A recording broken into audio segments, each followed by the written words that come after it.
మీరు ఈ ఇండస్ట్రీకి వస్తాను అంటే ఆయన ఎలా ఫీల్ అయ్యారు? అభి అన్న పరిచయం అనేది నా టోటల్ లైఫ్‌నే టర్న్ చేసింది సీరియస్‌గా. ఎంత కాదనుకున్నా అప్పటికప్పుడు నేను జాబ్ మానేయగానే ఇంట్లో వాళ్ళంతా ఒక్కసారిగా డేలా పడిపోయారు. "ఏంట్రా నువ్వు ఇంత చదువుకొని అటెళ్తానంటావు, ఆడికెళ్ళి ఏదో స్టేజ్ మీద రిక్షా లాగుతున్నావు, నువ్వు కనపడను కూడా కనపడలేదు, ఊర్లో వాళ్ళంతా ఎగతాళిగా మాట్లాడుతున్నారు" అనే ఫీలింగ్ ఉండేది.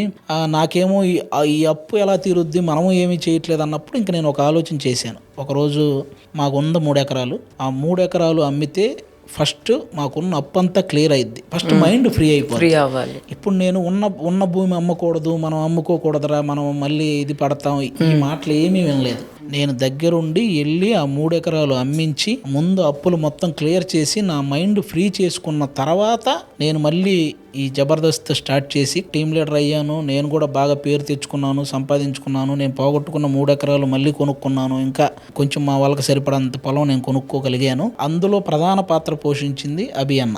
కాబట్టి అభి అన్నకి ఎప్పుడూ నేను ఆ విధంగా రుణపడి ఉంటాను.